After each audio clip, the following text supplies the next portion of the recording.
Il faudrait une exposition longue et permanente auprès des fumées pour que des choses soient dangereuses pour la santé.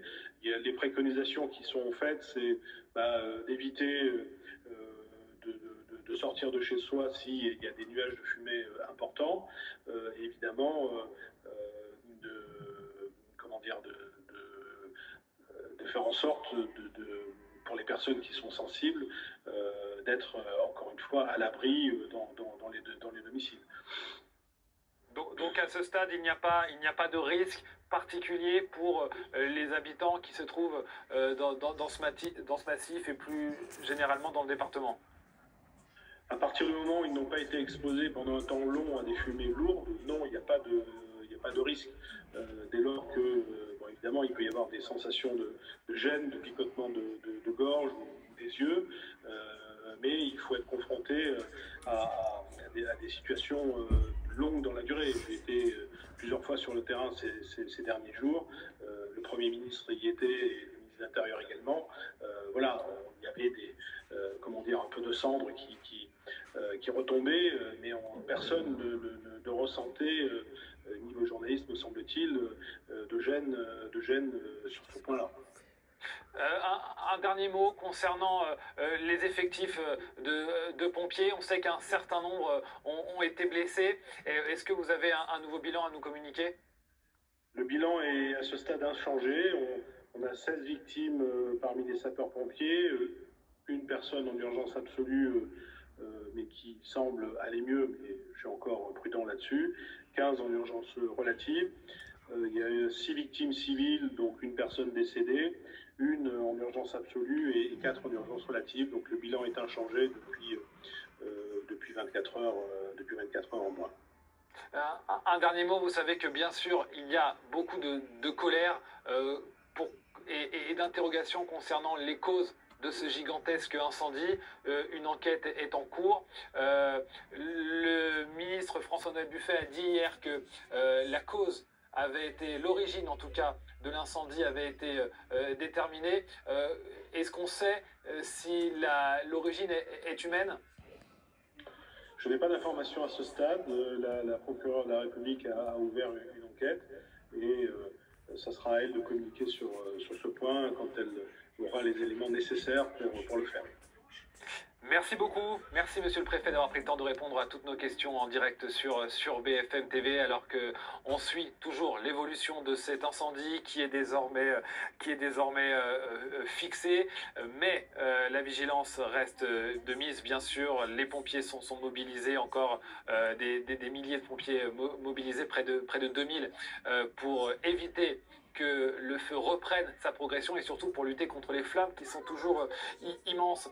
Marc Rolland est avec nous, bonjour, capitaine de gendarmerie et porte-parole de l'association Gendarmes et Citoyens. On se posait la question à l'instant de l'enquête qui a débuté pour déterminer les causes de cet incendie. Il y a de fortes chances que son origine soit humaine, c'est en tout cas généralement le cas. Et il reste à déterminer s'il s'agit d'une action volontaire ou involontaire. Dans tous les cas, le processus judiciaire ne change pas. On est sur des phases de constatation, on est sur des phases d'investigation, tout ça pour consolider des hypothèses de travail et surtout identifier le ou les profils des suspects, qu'il s'agisse d'un fait volontaire ou d'un fait involontaire, enfin un fait volontaire ou un fait involontaire. Ludovic Pingano est également avec nous. Bonjour, le consultant en gestion de crise BFM TV. Il y a toujours l'inquiétude de la population. On a appris, et c'est évidemment une bonne nouvelle, que le feu est fixé depuis hier. En revanche, Loïc nous en parlait, les fortes chaleurs sont attendues dès demain avec un épisode caniculaire, le retour de la tramontane aussi. Donc ça peut repartir à tout moment. Donc ce n'est pas parce que ce feu est fixé qu'il faut baisser la garde.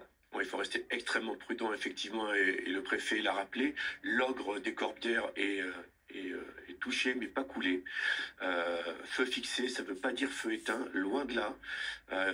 Effectivement, aujourd'hui, les conditions météo semblent favorables. Tous les moyens restent mobilisés justement pour traquer, c'est vraiment le terme, pour traquer tous les points chauds, toutes les fumerolles, pour justement arriver à la phase suivante le plus rapidement possible, qui sera le feu maîtrisé. Maîtrisé, ça signifie que effectivement les foyers les plus actifs vont baisser d'intensité et du coup limiter les possibilités de reprise de ce feu. Mais voilà, je dis, il faut rester très prudent. Fixer ce feu en 2 jours, c'était déjà exceptionnel. Les efforts se poursuivent pour le maîtriser. Croisons les doigts pour que la météo soit l'allié, pour une fois, des sapeurs-pompiers. Bonjour Grégory Rabault, expert en incendie, président de All Protect. La question se pose en effet de cette course contre la montre qui débute avec une météo plus favorable aujourd'hui aux pompiers que ça l'était ces derniers jours. En revanche, il y a ces nuages, ce ciel bas, comme on dit, qui rend plus difficile le travail des Canadair, des Dash, des hélicoptères bombardiers d'eau qu'on a vu hier larguer toute la journée en continu. Exactement. Hier, ils ont fait. Faut savoir qu'un Canadair, c'est à peu près 8 heures de travail, c'est 60 largages par jour.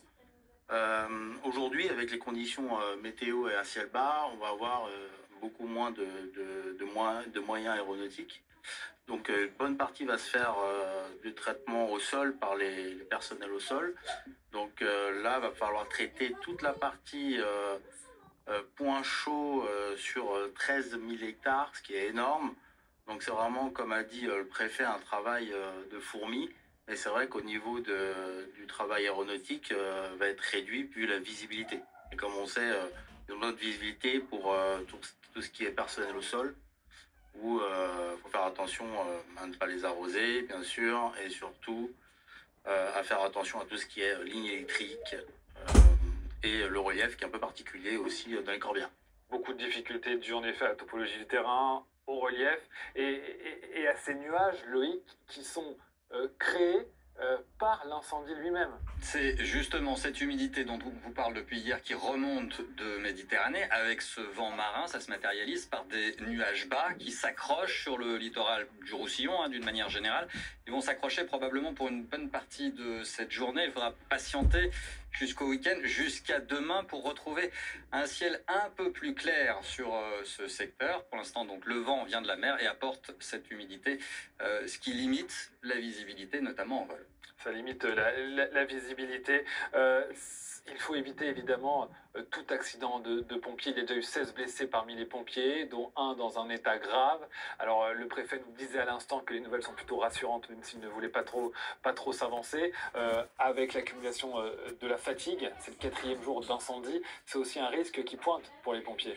C'est un risque qui est pris en compte. Les équipes sont accompagnées de façon permanente par des équipes de soutien sanitaire qui vérifient l'état de santé des sapeurs-pompiers, qui vérifient aussi leur niveau de fatigue. C'est aussi le rôle des chefs de détachement, des chefs de groupe, des chefs de colonne, des chefs de site, que de s'assurer que le personnel travaille en toute sécurité. Mais c'est vrai que c'est une attention permanente. Et puis, vous savez, ce sont des hommes qui sont fortement engagés et qui ont du mal à cacher leur fatigue. Ils veulent aller jusqu'au bout. Et il faut vraiment parfois arriver à les modérer. C'est aussi la raison pour laquelle, systématiquement, il y a des relèves qui sont organisées pour que, justement, les personnels puissent être remplacés avant même de trop sentir la fatigue, justement pour éviter les accidents. Malheureusement, c'est assez difficile de les éviter à 100%. Enfin, plus de 2000 sapeurs-pompiers mobilisés sur un incendie particulièrement virulent, le bilan reste malgré tout assez exceptionnel. 2000 soldats du feu mobilisés en effet, et plus de 200 gendarmes pour appuyer ce dispositif. Ça consiste en quoi dans cette phase actuelle? Le feu est désormais fixé. À quoi servent les gendarmes sur le terrain? Alors 200 gendarmes effectivement issus pour partie de la gendarmerie mobile, et je salue l'escadron 12-9 de Villeneuve-d'Ascq qui a fait le grand écart pour venir rejoindre les camarades dans l'Aude. Des gendarmes mobiles, des gendarmes départementaux, les gendarmes des brigades, ceux qui sont issus des compagnies de Narbonne et de Carcassonne, et puis également un volet non négligeable de notre réserve opérationnelle, nos réservistes qui viennent abonder, à l'instar des volontaires des pompiers, abonder les effectifs de gendarmerie. Alors pourquoi faire? Eh bien c'est pour occuper les points clés du territoire, les intersections sensibles, en mesure d'assurer la déclinaison des directives du préfet en matière de restriction, d'interdiction, de réouverture de route, mais également être en mesure d'assurer la remontée du renseignement, ce même renseignement qui permet aux autorités administratives et qui vous permet à vos journalistes d'avoir en retour des éléments de réponse quant à vos légitimes questions. Donc une remontée du renseignement associée à de l'ordre public et également une phase judiciaire périphérique, puisqu'on peut imaginer qu'il y a des enquêtes de voisinage pour identifier le ou les conducteurs qui ont pu passer de la tranche horaire intéressante sur un axe routier qui a constitué une zone de départ de ce feu. Alors justement, on parlait des moyens aériens qui doivent se réorganiser aujourd'hui, puisqu'ils doivent faire face, eux, à une difficulté supplémentaire, c'est la présence de nuages et de nuages bas. En particulier, on va retrouver l'une de nos reporters envoyée spéciale sur place, Pauline Sarafi, avec justement des pilotes de ces renforts aériens. Oui, effectivement, venez avec moi, on va tout de suite aller retrouver Bruno. Bruno, vous êtes copilote de l'hélicoptère bombardier d'eau Puma Charlie. Oui, c'est ça. Bonjour. Voilà, on est posé ce matin au poste de commandement. On vient de Carcassonne et on est en attente de mission ou de désengagement. Ça fait combien de temps que vous êtes ici? Est-ce que vous êtes là depuis plusieurs jours? Alors, on a commencé le travail ici depuis 3 jours, c'est notre 3e jour, et on attend la mission suivant les conditions météo et l'état du feu. Et justement, alors, à quelle difficulté est-ce que vous pourriez être exposé avec la météo aujourd'hui et les reliefs? Alors aujourd'hui, c'est un peu paradoxal. On a donc une météo qui est bonne pour le feu. Les conditions sont, il fait un peu plus frais. On n'a pas de vent et on a une forte humidité. Et pour nous, pour le vol, eh bien, on a un plafond nuageux qui est un peu plus bas. Donc il faut qu'on fasse un peu plus attention aux obstacles et aux proximités des reliefs. Est-ce que vous étiez ces derniers jours sur d'autres incendies? Comment est-ce que vous répartissez vos tâches? Donc l'équipage prend des semaines de permanence de 6 jours. Donc les feux précédents, d'autres équipages ont travaillé sur Marseille, Martigues, et nous on a travaillé pour cette semaine essentiellement ici. Super, merci beaucoup. On va se tourner maintenant vers le pilote de l'hélicoptère. Bonjour, pour les questions, on va dire, un peu plus techniques. Quelles sont les capacités de ce qu'on appelle donc le Bambi? Le Bambi, c'est le panier qui sert à transporter l'eau. Quelles sont ses capacités? Eh ben, on a des Bambi buckets de 4000 litres. Et en fonction du kérosène qu'on a dans la machine, on arrive à prendre entre 3000 et 4000 litres d'eau à chaque écopage. Donc on arrive à larguer entre 3000 et 4000 litres d'eau sur les feux à chaque largage. Ça représente à peu près quelle surface sur un feu, si on peut avoir un peu une image? C'est difficile à dire. On fait des largages sur des lisières, on fait des largages longs pour éteindre toute la lisière. Hier soir, en fin de journée, on avait plutôt des troncs qui brûlaient encore au milieu de la verdure. Donc on faisait des largages plutôt ponctuels et on larguait sur une surface plutôt réduite. On estime à combien de largages, par exemple, sur la journée d'hier? On est en moyenne à 50 largages par jour. C'est une moyenne, ça dépend où est-ce qu'on a de l'eau en fait. Quand on a de l'eau juste à côté, on arrive à faire des rotations très courtes. On peut faire 60-70 largages par jour.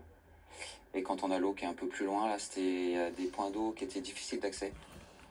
Et du coup, hier on a fait une trentaine de largages. Vous me disiez tout à l'heure que vous faisiez des largages environ tous les 3-4 minutes. Quelle capacité, combien de temps est-ce que vous pouvez rester dans